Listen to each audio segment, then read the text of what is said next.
Hello, I'm Dr. Jim Taylor, and welcome to Prime Sport Alert. In the last segment of Prime Sport Alert, I introduced you to the all-important role that confidence plays in athletic performance. This segment focuses on the 5 keys to achieving that confidence.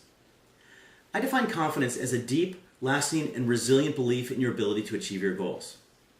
Prime confidence keeps you positive, motivated, intense, focused, and emotionally in control when you need it most. With prime confidence, you're able to stay confident even when you're not performing well. And that even happens to the very best athletes periodically. You're not negative and uncertain in difficult competitions, and you're not overconfident in easy competitions. It also encourages you to seek out pressure situations and to view difficult conditions and tough opponents as challenges to pursue.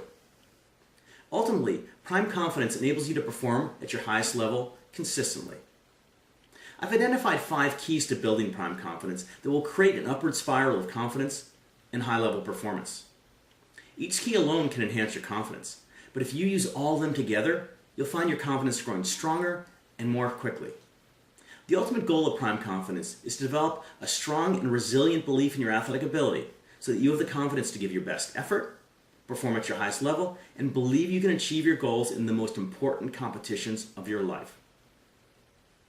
First, preparation is the foundation of confidence.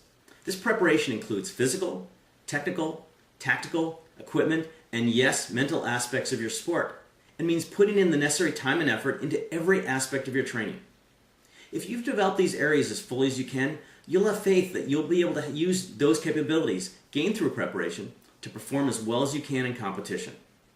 The more of these areas that you fully address in your preparation, the more confidence you'll breed in yourself. My goal when I work with athletes is when they arrive at every competition, they can say to themselves, I'm as prepared as I can be to achieve my goals.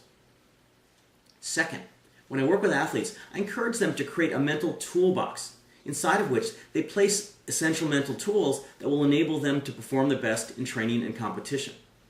Fortunately, your mental toolbox doesn't weigh anything, even when it's filled with tools. Just like having a spare tire, tire iron, and jack if you get a flat tire while driving, the tools in your mental toolbox are available when you have breakdowns in your sport. For example, you get tired at the end of a competition, you have a period of poor play, or you have a close call go against you. Tools that you can place in your mental toolbox can include inspirational thoughts and images to bolster your motivation, positive self-talk and body language to fortify your confidence, intensity control to combat that confidence-depleting anxiety that you often feel, keywords to maintain focus and avoid distractions, and emotional control techniques to calm yourself under pressure. Third, like most athletes, you probably love to train in ideal conditions when you're healthy, rested, and on your game. But how often do you compete under those ideal conditions? Probably rarely. More often than not, the worst conditions come out when you want them the least. But it isn't the conditions that determine who succeeds and who fails. Because, for example, 2 athletes can face the exact same conditions, but view and respond to them entirely differently. Athlete A may see them as a threat that causes negativity and anxiety. Athlete B, in turn, sees those same conditions as a challenge and becomes motivated and excited. So who do you think is going to succeed in those situations? The challenge is to maintain your confidence when you're faced with the worst possible conditions.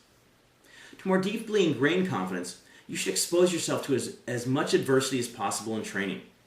Adversity can include environmental conditions such as bad weather or a headwind. Adversity can also involve a tough practice opponent, for example, someone who's a little better than you or who has a style of play that frustrates you. Training for adversity has several essential benefits. Adversity increases your belief that you can respond positively to the difficult conditions because you've shown yourself that you can in practice. It shows you ways to adapt to the adversity so you can make those adjustments in competition. Training also familiarizes yourself with the hard conditions, so when you get to a competition with such demands, you'll be confident enough to say, no big deal, I've trained under these conditions before. Plus, training for adversity just makes you feel tough. Fourth, it's difficult to achieve success on your own. The very best athletes in every sport have many people supporting them. There can be times when things are just not going well, and it helps to have people in your life, for example, family, friends, coaches, and teammates, to whom you can turn for support and encouragement. Though your confidence may wax and wane depending upon how you're feeling, the quality of your training, and your recent competitive results, you want people in your life who you can count on to give you a booster shot of confidence. For For example, a coach who can say, "I know you can do it," or a friend who can say, "Hang in there, things are going to turn around." Finally, all of the previous steps in building confidence will go for naught if you don't then perform well and achieve your goals. Success validates the confidence you've developed in your ability. It demonstrates that your belief in your ability is well-founded. Success further strengthens your confidence, making it more resistant in the face of adversity and poor performance. Success also rewards your efforts to build confidence, encouraging you to continue to work hard and develop your capabilities. But when I talk about success, I don't mean the big competitive success, at least not right away. You can't just go out and have a big victory to give yourself confidence. Your initial goal is to create little victories every day in training. When you walk away from practice, you should be able to say to yourself, "I just won today," by doing what you needed to do in training. For example, working hard, listening to your coach, focusing on key areas of improvement, keeping at it even when it really hurts, and overcoming adversity. With each small victory in training that you accumulate, you move one step closer to that big victory, namely achieving your competitive goals. I'm Dr. Jim Taylor for Prime Sport Alert.